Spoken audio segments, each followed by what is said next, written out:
Good morning. It's good to be with you, even if it is at a great distance. I want to speak about self-education, the way to high culture. The Christian faith is a religion of world conquest, and no, not that kind of world conquest. If we do not believe this, then every form of cultural engagement is simply going to be a form of slow surrender. It is the way of compromise. In other words, if you don't believe that the gospel is going to triumph over the world, and you engage with the world, then that means the world is going to be in the process of triumphing over you. You can always tell the kind of person who's involved in this sort of thing because they're always wrestling with the contours of something or other. And if you don't believe in the triumph of the gospel and you don't want to surrender, if you don't want to capitulate to the ways of the world, then the only safe thing to do is to go the way of the neo-Amish. But there is another approach. There are people who engage with the world in order to capitulate to the world. There are people who avoid capitulating to the world by building a compound out in the woods where they can live for Jesus out there without coming into contact with the world. But there's another approach. Ephesians 6:4 says this, "And ye fathers, provoke not your children to wrath, but bring them up in the nurture and admonition of the Lord." I want to take a moment to review what we mean by the Padea of God. The word Padea is the word that we get, it's sometimes difficult to understand whether nurture comes from Padea or admonition comes from Padea because either one would be good. But generally, admonition is the rendering of Padea. Now, a number of you may have heard me on this topic before, on the Padea of God. And so I want to take a few moments just to review, lightly touch on it. But I want to do this so that we can go a little bit further up and further in. Because how can we provide the Padea of God when none of us have received the Padea of God? And that's what we're going to be driving toward, this issue of self-education. So Paul tells Christian fathers to bring their children up in the nurture and admonition of the Lord. And one of the terms that he uses here is Padea, which for the ancients was a loaded term. Shoe, table, and glass are common nouns. Padea is freighted with meaning, an abstract noun that was a big Hellenistic deal. If you haunt bookstores, occasionally you'll run across a quirky history of something like salt or a history of the table fork, and the fun is the novelty of who would write a history of the table fork. But in my library, I own a 3-volume treatment of the word Padea, and the author was in deadly earnest.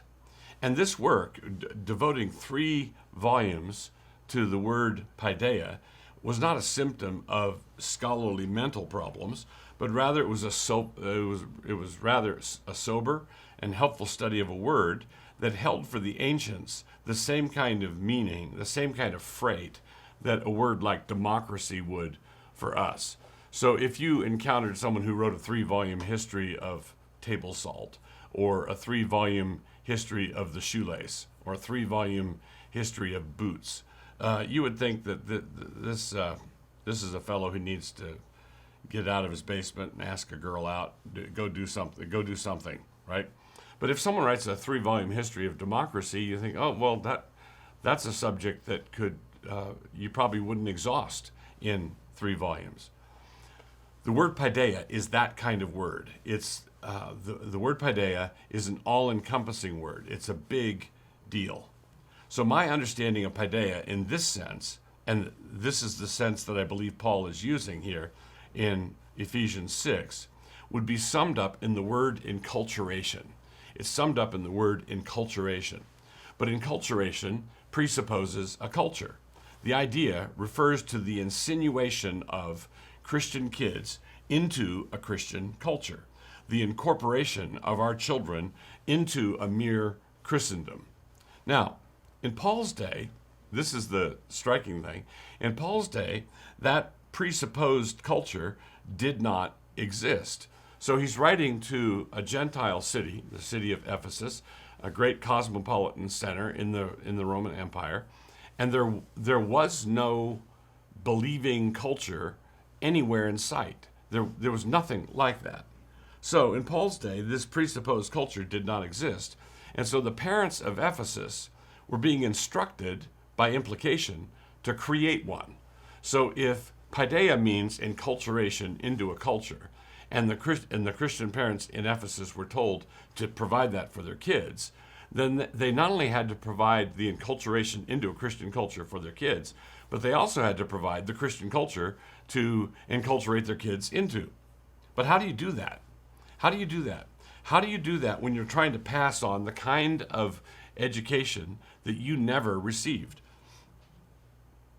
Everything comes down to the word autodidact. The word autodidact sometimes, frequently, is used disparagingly, but this is something we're all called to. Those of us who are involved in the recovery of classical Christian education are called, in some measure, to be autodidacts.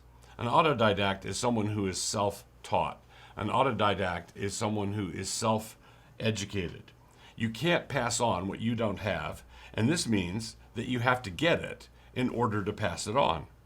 You have to obtain it yourself before you can pass it on to others. Now, in 9 out of 10 cases, probably more like 99 out of 100 cases, this means self-education. Self-education, which is the route back to high culture. Now, it can seem when you're in the middle of it, it can seem when you're in the thick of it, that you're not going back to any kind of culture, still less high culture. I recall when we decided that we were going to start teaching Latin in the 3rd grade to the students at Logos School, our problem was we wanted to teach Latin and we didn't have anybody who knew Latin. Dorothy Sayers, in her essays, says Latin will do, Greek will do. It's sometimes easier to find someone who knows Greek in Christian circles because they picked it up in seminary. But we opted for Latin, and our problem was that we didn't have any teachers who knew Latin. So I went back to school. I went back to the University of Idaho to take Latin classes, and I was teaching Latin classes to the 3rd graders, oftentimes just a week or two ahead of the kids. So I was learning it and teaching it at the same time. That's the challenge that we have. Now, for the Ephesian parents, they didn't have any kind of believing culture at all. The closest they had to it would be what they could see among the Jews. So the Jews had a believing culture that was centered around the Word of God in its Old Covenant form. But the Ephesians were in the 1st century of Christendom, the 1st century of the Christian faith growing and expanding, and they didn't have any models to copy. But in our day, that culture that we're called upon to build, that culture existed once upon a time.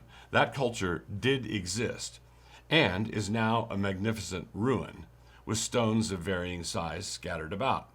How do we, referring now to the name of the ACCS conference, which is repairing the ruins, how do we rebuild the ruins? And that, incidentally, that name, repairing the ruins, comes from a phrase of John Milton's in an essay he did on education.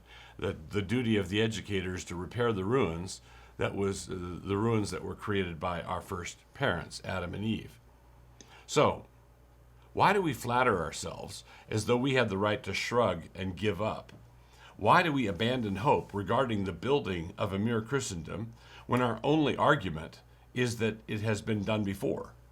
What kind of sense does that make?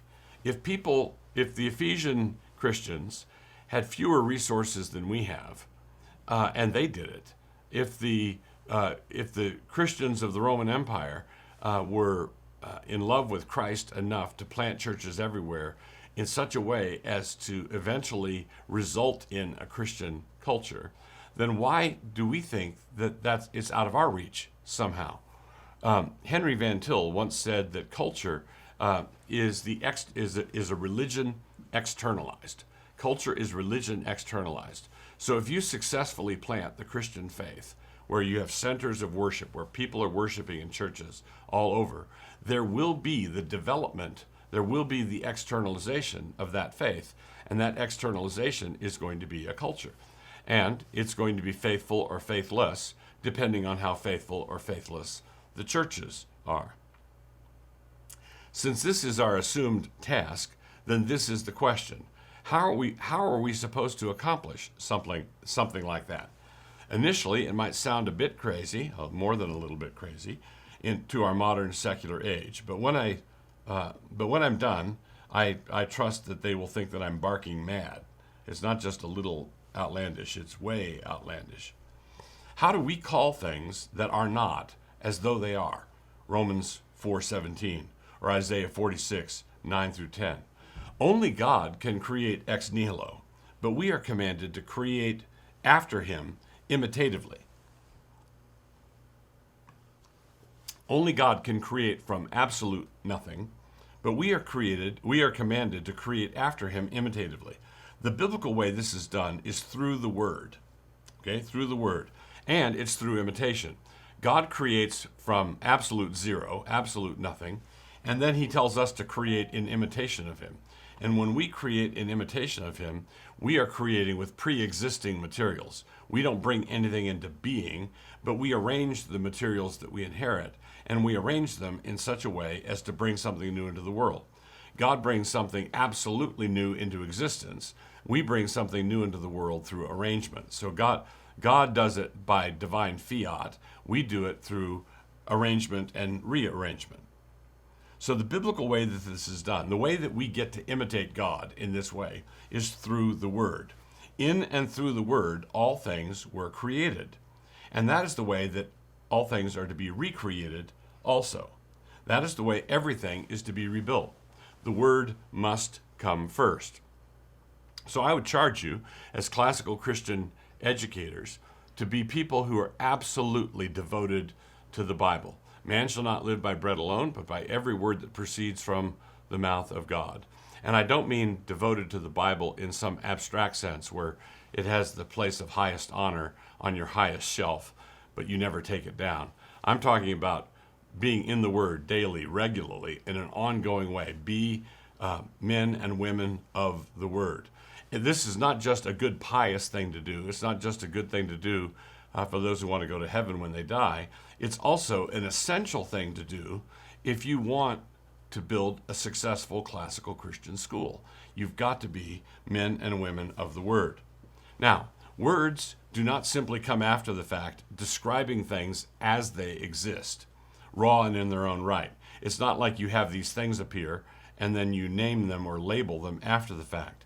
Words do far more than simply attach labels. It is not simply a descriptive slave of the way things are. No, the Word is also prescriptive. You speak the Word. The authoritative word goes out, and a new world comes to be. You speak the Word, and a new world comes to be. The world of the future is taking shape around us, and it is the Word that causes it to be. It is the Word that causes it to come to be what it is. The Word brings new life. For God, who commanded light to shine out of darkness, hath shined in our hearts to give the light of the knowledge of the glory of God in the face of Jesus Christ. We have this treasure in earthen vessels, that the excellency of the power may be of God, and not of us. That's 2 Corinthians 4:6-7. And as the Word does what it does, our imitative words follow after, doing the little follow-up things that they are capable of doing, like creating new civilizations. Now, but before we get to the new civilization, you have to be aware that you're speaking the Word, reading the Word, letting the Word reconstruct you before you are asking the Word to use you to reconstruct the world around you, or to build the school, or to provide an education for your kids. So, in a very real sense, you are not self-educated. Strictly speaking, you're not self-educating. The autodidact mode is something that you're doing it without reference to the school you graduated from, or how you were educated when you were a child. This is the instrumentality, the setup that God is using to recreate you, as you are then engaged in providing an education for your children. There are many areas where this has an application, and obviously I believe that the central one has to do with preaching. That's another subject for another time, but it's related to the topic before us. Along with preaching, teaching and education are right up there. We are wordsmiths. We work with words. We build with words. We are teachers. We work with words, which means that we are builders of worlds. Teachers are builders of worlds. In your context, in your classical Christian school, in your classical Christian homeschool, what does this mean? Let's bring this down to a practical level. It means two key ingredients: books and imagination. Books and imagination. Let's consider each of them in turn. If you want to become self-educated, if you want to be an autodidact, you're going to need books and you're going to need an imagination. So let's consider each of them. Earlier, I mentioned stones of various sizes, scattered stones in the ruins. Most of them are shaped like books. They are how we can make out the formation of the ruins. We can tell where the city needs to be rebuilt. We come along these ruins. We can tell where the city needs to be rebuilt again. Let us stop by the river. The leaves of the trees are for healing, and so let us build by the river. In this respect, we have a great advantage over the Christian parents at Ephesus. They had never seen or heard of the Christianization of a sophisticated and urbane pagan civilization. They had never heard of anything like that ever happening before. And the reason they'd never heard of it is that it had not happened before. That kind of overthrow had never happened in the history of the world. But from our vantage point, it has happened before. The thing has been done. You can read about it in books. They had the assignment, but no examples. We have the same assignment and one grand example. Remember, never argue for the impossibility of a task from the fact that others with fewer resources have done it before. That's not a good argument. You can't say we can't do it because other people accomplished it with fewer resources than we have. So, books. Distance learning is not a new thing. We've always had distance learning. That is what books are. Augustine was sitting in his study in North Africa, feeling a certain way about the pears that he had stolen as a youth. He put those feelings down on paper, and many centuries later, I extracted those same feelings from different paper with intervening translations, wars, empires, reformations, all doing their part. Now, the distance, the communication that we're accomplishing here over the distance between Idaho and Brazil, that distance is a great distance, but it's no greater than the distance between Carthage and North Idaho. God has given us the tools that we can use to communicate over distance. Now, it can be a problem. Distance learning can be a hazard. There are pitfalls with people who do nothing but watch YouTube videos. That's a problem. But we've always had bookworms. We've always had people who spent too much time in the library. We've got to be balanced about these things, but one of the ways we're balanced is by not rejecting the tools God has given us. Distance learning is not a new thing. This is one of the most exciting things in the world. I mean, how is this even possible? But this exciting thing is not beyond the contaminating grasp of dullards. Remember, O ye classical and Christian educators, that Jesus taught with authority and not like the scribes. Scribes are those who shuffle around learnedly, and to borrow a phrase from Yeats, coughing in ink. Scribes are those who tear out pages from the classics, wad them up into elephant pills in order to choke the children. Scribes are the musty smell of death you get in a used bookstore with a mildew problem. Scribes are the wrecking ball of a marred culture, which is nothing at all like the fancy dress ball of a merry culture. Scribes take the milk of education, which is to be the life of the children, and boil them in it. The Old Testament law says not to boil a kid in its mother's milk. You are not to take that which God gave the baby goat as an instrument of life, that's the milk, and turn that instrument of life into an instrument of death. And this is clearly a symbolic law, because God's not trying to save the life of the baby goat. It's perfectly all right to kill the baby goat. and have the baby goat for dinner. It's perfectly all right to do that. You just may not boil it in its mother's milk. You may not be guilty of that symbolic sacrilege. And education is to be the mother's milk that your children receive. Education is their milk. So don't take that milk and boil them in it. Now, please don't mistake me. I'm not at war with learning or with great learning or with vast learning, and I'm not against you recovering a great deal of knowledge in your pursuit of knowledge as you read. You need to budget for books, you need to buy books, you need to buy good books, and you need to devour them, you need to savor them, you need to take your time, you need to blow through them, you need to do a bunch of things with books. I'm not backing away from a recovery of discipline. I do not advocate a floating moonbeam approach to classical Christian education. What I'm saying is simply this: there are Nazi schoolmarms and the grad grinders on the one hand, and those who on the other hand would change all of our classical disciplines into a national free verse tournament attended exclusively by thousands of junior high girls. C.S. Lewis once made a joke about, he was recounting what a crusty old professor said to him about how students today have spent too much time on the Parthenon when they ought to have spent more time on the optative. They needed more time on grammatical study and less time on classical history appreciation. So there's a balance to be had here. We want true discipline. We want the subjects to be hard, but we want the students and the teachers who are pursuing this hard study to be merry. So the grad grinders, the schoolmarms, the Nazi schoolmarms want the kids to choke down a bowl of driveway gravel, while the latter urge them to try to get down a bowl of cotton balls soaked in maple syrup. So why not the Padea of God? Why not intelligent and focused discipline that knows where it's going and why? This leads to the second point. We must have hard work. We must have discipline. We must have pedagogical order. We must have books. But it must all be anointed with imagination.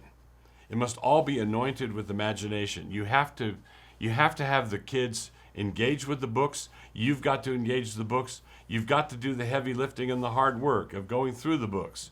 But you've got to engage with imagination. You can't just choke it down. So this brings us back to Romans 4:17. God is the one who calls things that are not as though they are. But when God calls it that way, what does Abraham do? He believes, and in the Bible, when we believe, we speak. That's in Psalm 116, verse 10, 2 Corinthians 4, verse 13. Speaking with faith means speaking with true imagination. And Napoleon was right, at least on this point, when he said that imagination rules the world. Imagination rules the world. We have to understand that in a specifically Christian sense, but to deny it is, to deny any application of that is to depart from what I believe the Bible teaches. What is it that overcomes the world? What is it that overcomes the world? Is it not our faith? 1 John 5:4. But faith does not just overthrow worlds. It replaces those worlds with another world. We do not want to just cast out a devil and then wait for 7 worse devils to return. And so true imagination speaks with real authority. But before you can speak with learned imagination to your children, you have to let the books speak to you with learned imagination. So don't just limit yourself to those to concordances and dictionaries, although you should read those too. You should be ransacking those as well. You should let learned Christian scholars, whether it's men like C.S. Lewis or G.K. Chesterton, let them speak to you with learned imagination. So, imagination that has got the foundation of scholarship and learning underneath it speaks with true authority that lasts. What are your materials? What are your materials? If you want to be an autodidact, if you want to be self-educated, what are your materials? Well, books, books, and more books. Purchase them with imagination and faith. You need grist for your mill. The books are your grain, your mind is the mill, and your imagination bakes the bread. Let me go over that again. The books provide the grain, your mind is the mill that grinds the grain, and your imagination bakes the bread. Don't just give kids flour. Don't just give them flour. You want to give them bread. Your students should eat the bread, so make sure it's fresh and make sure that there's plenty of honey butter. Build a civilization in front of your students and do it while waving your hands in the air. Let your cheeks get hot. Use the glorious examples we have, and we have many of them. Use the glorious examples we have, not to mention the tragedies and disasters. Talk about Roland. Talk about Alfred. Tell them what happened at Lepanto and Malta. Tell them how many times God's people have been beleaguered and surrounded, how many times we have been just a huddled camp of refugee saints, just like we are now, and tell them how God delivered us. Tell them that He has done it hundreds of times, and yet we still have trouble believing that He will do it next time. Our hearts grow thick, a fly buzzes in the window, and we stare malevolently at yet another book that has covers too far apart. But the problem is not there in the material, but here in the heart of unbelief. Shake yourself free of apathy and sloth, but lift up your heads. Your redemption draws nigh. There is a way of approaching this task that is energizing. There is a way of approaching it that is going to drain you dry and kill you dead.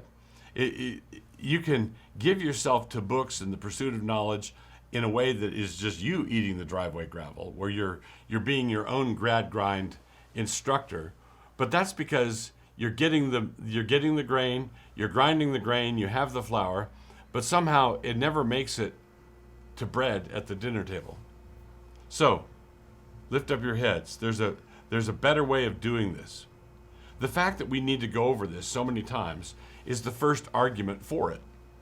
If we had had a Christian education, it wouldn't take so many times for us to grasp the concept. And if your kids get a classical Christian education, it's not going to take as many times for them to grasp what we're talking about. We're the first generation, so that's why it's such a trouble for us. The secular state and its various projects will collapse when Christians stop supporting it. Their cathedral of secularism only stands because we are willing to be the flying buttresses. But that is not our assigned role.